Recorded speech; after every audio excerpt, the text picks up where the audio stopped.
আল্লাহকে ভোলা যাবে না। নওজোয়ান, আল্লাহকে ভুলো না ভাইয়া, আল্লাহকে ভুলো না। এরে দোস্ত, কেমনে বললে বুঝবা? একটা মানুষ হইল বুঝেন রে ভাই আজকে। তাহলে প্রিয় ভাই বলো তাইলে, দোস্ত আমার বলো, তোমার নিরাপত্তা কে দিল? রাত নাই, দিন নাই, একটা সেজদা দেয় না, এক ওয়াক্ত নামাজ পড়ে না, সারা দিন সারা রাত মোবাইলে নারী ছবি অশ্লীল দৃশ্য আমরা দেখতেছি, হারামের উপরে আছি। বয়স্ক মানুষ বুড়া হয়ে গেছে। আরে চাচা, আপনি 60 বছর, আপনি এখনো টেলিভিশনের মধ্যে বৈশা বৈশা নর্তকীর ছবি দেখেন, নাটক সিনেমা দেখেন। আরে বেশরম বুড়া, লজ্জা হবে কোন দিন? আর এই বুড়া চাচা, শরম হবে কোন দিন তোমার? 60 বছরও বেডি দেখার অভ্যাস নাই। 60 বছরও বিড়ি খায় মানুষ, 60 বছরও কথায় কথায় গালি দেয়, 60 বছরও কিস্তি নেয়। গুনাহ ছাড়বেন কোন দিন? কথা বলে না, গুনাহ ছাড়বে কোন দিন? এমন বুড়া মানুষ এখনো প্রত্যেক দিন মনে হয় অফিস টাইম, চা দোয়ানে বসা, এটা যেন ডিউটি, উনার সরকারি চাকরি।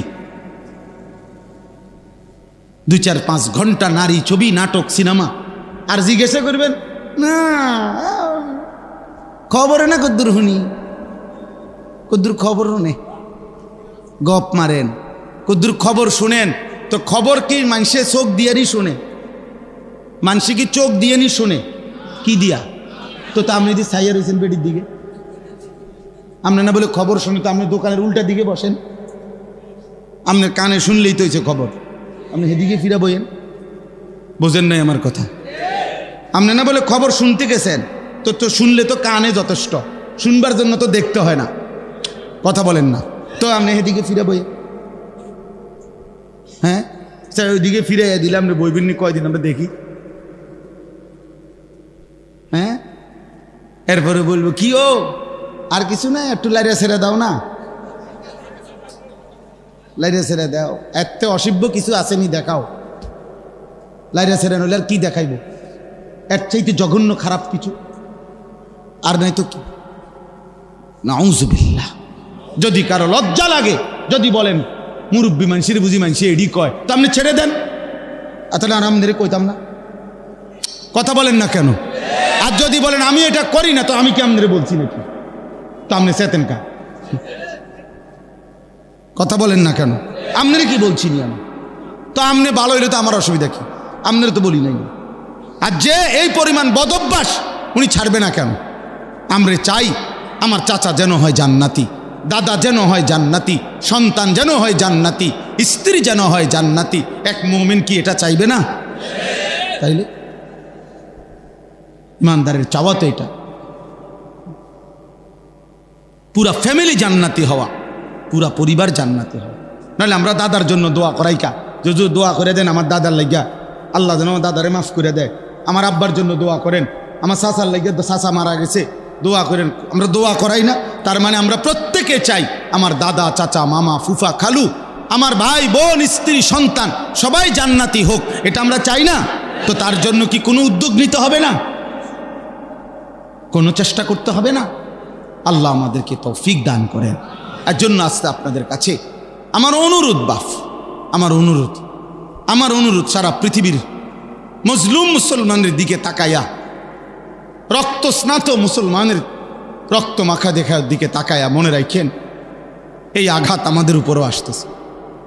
যুবক ছেলেরা, তোমরা যে পরিমাণ আল্লাহর নাফরমানি করছো, ছেলেরা তোমরা যেভাবে সারা রাত নারী ছবি মোবাইল নিয়ে ব্যস্ত হয়ে গেছো বন্ধু, এই চোখের এই পরিমাণ গুনাহ এক অঙ্গে, এই চোখ দিয়ে যদি রাত্র দিন তুমি একটি অঙ্গ শরীরের এত গুনাহ যদি শুধু এক অঙ্গ দিয়ে করো, আহা বন্ধু, বাকি দেহের কি অবস্থা? আরে ভাইয়া, এই অসভ্য অভ্যাস, এই বদভ্যাস একদিন আমাদেরকে ফকির বানাবে, একদিন ফকির বানাবে। কত টাকা অনাদরে, অবহেলায় আমরা এভাবে খরচ করে ফেলতেছি। আর মজলুম ভাই, ছোট্ট বাচ্চা 12 কিলোমিটার পায়ে হেঁটে একটা রুটির জন্য হাত পাচ্ছে। একটা রুটি যখন মিলছে, রুটিটা নিয়ে যখন ফিরতেছিল তো বুলেটের আঘাতে ওই ছেলেটার বুকটা ঝাঁঝরা হয়ে গেছে। এই রুটি হাতেই শহীদ হয়ে গেছে। ইমানদার মুসলমানের হালাত যখন এমন, আর আমার সন্তানরা অকাতরে বাবার কষ্টের মেহনতের উপার্জিত টাকা এইভাবে রাতকে রাত দিনকে দিন অনাদরে শেষ করে দিচ্ছে। এই জন্য বললাম এটা জরুরি বিষয়। সেটা আমার বিষয় না, আমি আয়োজক না, আমি হলো বলার দায়িত্ব। শোনা যায় না না যায় এটা তো আমার দায়িত্ব না, ঠিক না? আমার দায়িত্ব হলো বলা। আমি বলতে আছি, আমি বলতেছি না, এটা হলো হুজুর আমি কথাই দি কর না, তাইলে না আমার অপরাধ। আওয়াজ শোনা যায় বা না যায় এটা ইন্তেজাম ওয়ালাদের ফিকির করবে। আচ্ছা চলেন, তাইলে আমার বলার উদ্দেশ্য, যে শুনতেছেন শুনে, তাইলে আমার বলার উদ্দেশ্য হলো আল ইস্তেমা, মনোযোগ। নওজোয়ান ভাই, তোমাদের কাছে অনুরোধ ভাই, এটা এক ধরনের মানসিক বিকৃতি যে সারাক্ষণ মোবাইল ধরে থাকা, যে কোনোখানে যে কোনো কিছু দেখলেই। এই কয়দিন আগে আমরা অনেকেই জানি, আমি তো এই সাক্ষাৎকার নিজে দেখছি, যে লোকটার নোয়াখালীর যার পরিবারের 7 জন ওই যে মাইক্রো যে পানি পড়ে গেছে, প্রবাসী লোকটা মারা গেছে না তার পরিবার। আমি নিজে শুনছি, ওই ভাই কানতে কানতে বলছে যে আমি মাইক্রো পড়ে যাওয়ার পর, সে তো বের হইতে পারছে, কয় যে আমি কত চিৎকার করছি, কাকুতি মিনতি করছি মানুষের কাছে, শত শত মানুষ পারে দাঁড়ায়া, সবাই শুধু ছবি উঠাইলো, কিন্তু আমার সাথে কেউ একটু সহযোগিতা করলো, সবাই ছবি উঠে। আমি একদিন দেখছি গৌরীপুর স্টেশনে একটা বাস পুড়ে যাচ্ছে, পুরাটা জ্বলে গেছে, কমপক্ষে 200-500 মানুষ সবাই ছবি উঠাইতেছে। এই ছাড়া কারো বিবেকে দিমাগে অন্য কোনো ফিকির নেই। এটা মানবতা বলে? এটা বুঝি কথা হলো? তাহলে এইভাবে ধীরে ধীরে মনুষ্যত্ব, ইনসানিয়াত, হিউম্যানিটি, মানবতা দূর হয়ে যাবে, মানবতা দূর হয়ে যাবে। চাপাতা দিয়ে রামবাদা দিয়া মানুষ কোপায়, আর বাকিরা ছবি তো। বিপদগ্রস্তের পাশে দাঁড়াবার মতো লোক যে পরিমাণ, তার চাইতে 100 গুণ হলো ছবি উঠানি। আফসোসের বিষয়। তাহলে এটা একটা এক ধরনের নেশা। একটা সময় দেখবেন এইটা আমাদেরকে পাগল, বিকৃত মস্তিষ্ক বানায় ফেলে। আপনারা যারা ছেলেরা, তোমরাও খবর নিও ভাই, মোবাইলের এই যেমন আলট্রাসোনোগ্রাফি রুমে, ইসি আরে আলট্রার রুম যেখানে এক্সরে করায়, ওই রুমে রুগীরে ছাড়া স্বাভাবিক কেউ ঢুকতে দেয় না কেন? আপনি জিজ্ঞাসা করে দেখেন। আমি তো কয়দিন আগেও জিজ্ঞাসা করছি ইবনে সিনা হসপিটালে। অর্থাৎ এটার যে রশ্মিটা, আলোটা বিকিরণ হয়, অত্যন্ত মারাত্মক। এইটা অন্য লোকরা এখানে দাঁড়ায় থাকলে তাদের ক্ষতিকর। তাহলে সারা দিন রাত 24 ঘন্টা মোবাইলের এই স্ক্রিনের এই আলো সারাক্ষণ যে বিকিরণ হচ্ছে, নিশ্চিত দোস্ত চিকিৎসা বিজ্ঞানের দৃষ্টিতেও এটা ক্ষতিকর। শরীর স্বাস্থ্য, মেধা, বুদ্ধি বিবেকের জন্য এটা ক্ষতিকর।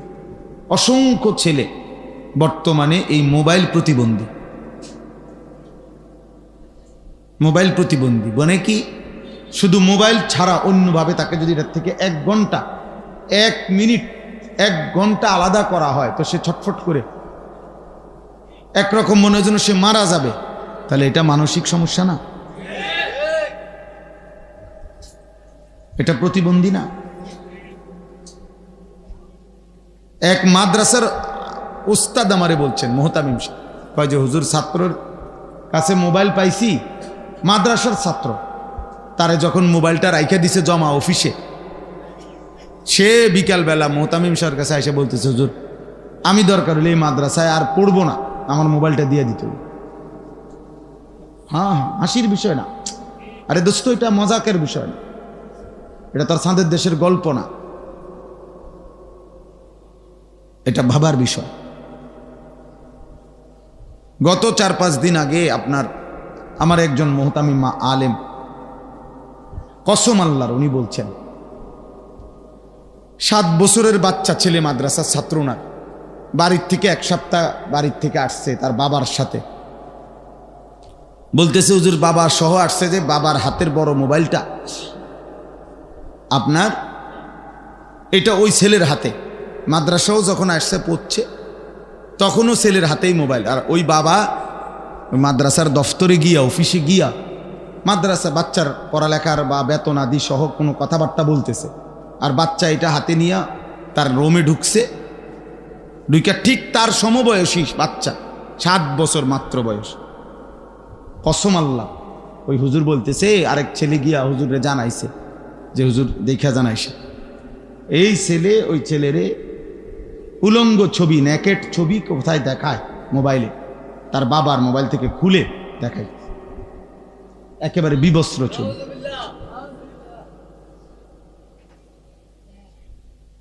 দোস্ত একদিন শুনবা তো, সে তোমার ছোট ভাই, একদিন শুনবা হয়তো সে তোমার ছেলে।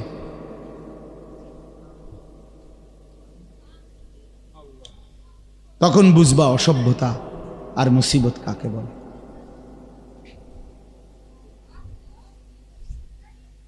কোন বাপ যখন শুনে তার মেয়ের অসভ্য বা বেহায়া কোনো কথা, আর পুরা সমাজ থেকে যখন লজ্জিত হয়, তখন সেই বাবাই বোঝে যন্ত্রণা কাকে বলে। কোনো বাপ যখন দেখে তার ছেলে কোনো মেয়ে নিয়ে ভাগ্যে গেছে, অথবা কোনো মেয়ের সাথে অপকর্মে ধরা খাইছে, তখন সেই বাবাই বোঝে তার কলিজার মধ্যে কি ব্যথা হয়। এখন তুমি বুঝবা কেমনে এটা? কোরআনুল কারীমের মধ্যে স্পষ্ট আয়াত আছে, সূরা নূরের মধ্যে, আমি ওই আয়াত থেকে এক অংশ থেকে আমি পড়ছি। আল্লাহ তাআলা বলছে, ইন্নাল্লাযীনা ইউহিব্বুনা আন তাশিআল ফাহিশা ফিল্লাযীনা আমানু লাহুম আযাবুন আলীমুন ফিদ দুনিয়া ওয়াল আখিরাহ। এদিকে তাকান, আপনারা এদিকে, আপনারা ওইগুলো তাকাইয়ে তো ঠিক করতে পারতেন না। আপনারা সবাই মিলে মাইক ঠিক করতে পারবেন?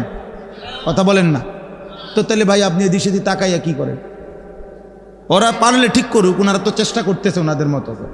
আমরা সবাই বুদ্ধি দিলে হইব নি? তো লাভ কি আর শুধু শুধু বুদ্ধি দিয়া? যেখানে প্রয়োজন নাই বুদ্ধি দরকার কি আমার? ওনারা ফিকির করছে।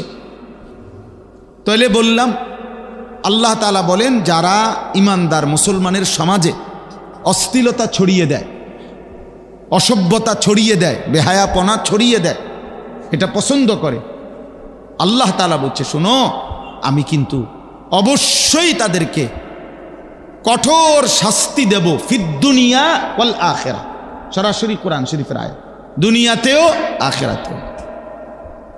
আল্লাহু ইয়ালামু ওয়া আনতুম লা তা'লামুন। কিন্তু শাস্তির ধরন, কাকে কিভাবে বেইজ্জতি করব, সেটা আমি আল্লাহ জানি, তোমরা জানো না। সবার ধরন একরকম, সবার মাথা তুললে আছার দেওয়াটাই শাস্তি না? যে বাবার উঁচা মাথাটা ছোট হয়ে গেছে, এটা কি শাস্তি না? যে মায়ের উঁচু মাথাটা ছোট করে ফেলছে মেয়েটা, এটা কি বাবার মায়ের শাস্তি না? তাইলে যে স্বামী 26 বছর 30 বছর 20 বছর 16 বছর বিদেশ করে, ওই বেচারা যখন মাথার ঘাম পায়ে ফেলে রক্ত পানি করে একটা একটা টাকা জমা করে বুকে বাইন্ধা যখন এই টাকাগুলো পাঠাইয়া 16 বছর পরে 12 বছর পরে সেই স্বামী যখন শুনে, জানে তার স্ত্রী পরকীয়ায় আসক্ত, অন্য পুরুষের সাথে হারাম সম্পর্ক, ওই বেচারার মাথাটা তখন কই থাকে বলেন? তার 12 বছরের রক্ত পানি করাটা, তার কলিজা ছেঁড়া কষ্টের টাকাটা। আমি তো কত প্রবাসী দেখছি প্রতি বছর হজ উমরায়, আমি পুরা প্রবাসীদের রুমে রুমে যাই, প্রবাসী ছেলেদের সাথে আমগো অনেক সম্পর্ক। কি পরিমাণ কষ্ট করে রে ভাই, 14 ঘন্টা 12 ঘন্টা ডিউটি করে,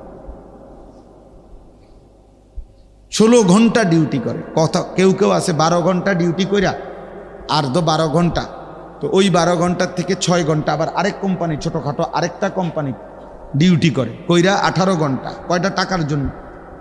ওভার টাইম করে। এরপরে আর থাকে মাত্র 6 ঘন্টা। তো বেচারা খাবে কখন, একটু বিশ্রাম করবে কখন? কাপড় চোপড় ধুইতে হলে তো সেই ধুইতে হবে, রান্না করতে হয় তো সেই নিজেই রান্না করতে হয়, এক গ্লাস পানি ঢালতে হলে তো সেই, তার তো বিবি নাই, ছেলে নাই, মেয়ে নাই, স্বজন বলতে কেউ নাই, লগের রোমওয়ালা বেচারারও তো টাইম নাই, হে তোমারে বুঝি কাপড় ধুয়ে দিব। সেও তো ডিউটি করে, সেও তো কর্ম করতেই আইছে এখানে, কথা বুঝছেন? রুমমেটরা। এই মানুষটা এত কষ্টের পরে,